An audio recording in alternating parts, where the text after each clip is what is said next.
The climate crisis is escalating. The United Nations has warned that extreme weather events are becoming more frequent and costly. Calling for better mitigation plans, experts said that the situation will continue to worsen.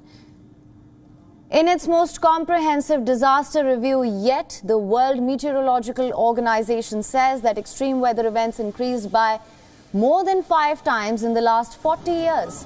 Nearly 11,000 disasters took place between 1970 and 2019. Over 2 million people were killed in this period, and losses from the disasters amounted to more than $3 trillion. The financial cost from the disasters have been mounting. Losses from extreme weather events amounted to more than $175 billion in the 1970s. Now compare this to 2010s, when it jumped to $1.3 trillion.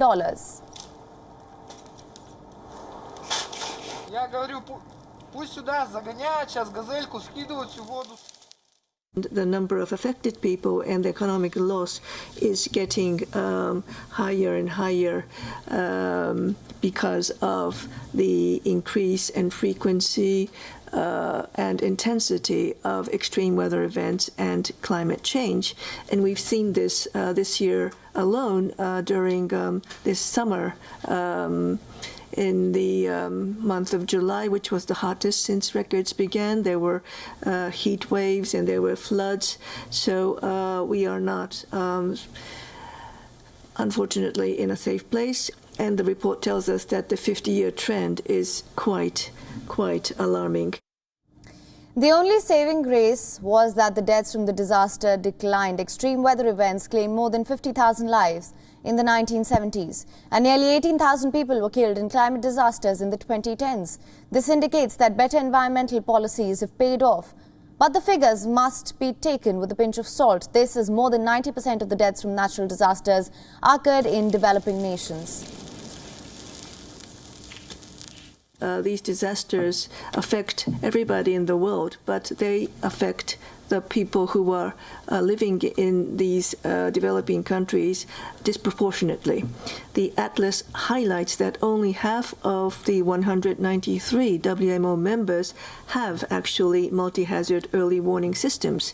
And there are gaps in weather and hydrological observing networks in Africa, parts of Latin America, and in the Pacific. And Afghanistan's new Taliban rulers are struggling to keep the country functioning after the withdrawal of foreign forces. Foreign donors have been alarmed about an impending humanitarian crisis. There is an administrative vacuum as the Taliban are yet to announce a new government or reveal how they intend to rule. Prices of commodities have soared and there are long queues outside banks along with several other problems. The Taliban are wrestling with a major economic and humanitarian crisis here. The new era of Taliban rule in Afghanistan was marked by the departure of foreign troops, bloody attacks on civilians by Islamic State, and now an economic crisis. The country has a sinking currency and rising inflation. More than a third of the population lives on less than $2 a day. Banks, which closed as soon as the Taliban took Kabul, have now been ordered to reopen. But that means hours of queuing thanks to strict weekly limits on cash withdrawals. Many offices and shops are still shut, and some salaries have been unpaid for weeks, meaning even the relatively well-off are struggling to put food on the table. This man is a market vendor. 2 weeks ago, the market was good and people were buying. But now the situation's not good and no one's buying.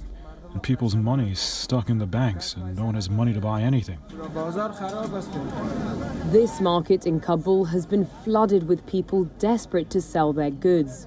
Remittances from abroad have also been cut off, so many families are trying to sell jewelry or household goods, even if they have to accept a fraction of their value. Prices for vegetables were up to 50% higher, according to vendors, while petrol prices were up by 75%. Taliban officials have said the problems will ease once a new government is in place, but the structural problems run deep. The country has no significant exports to generate revenue, and aid, which accounted for more than 40% of economic output, has abruptly disappeared. WION is now available in your country. Download the app now. Get all the news on the move.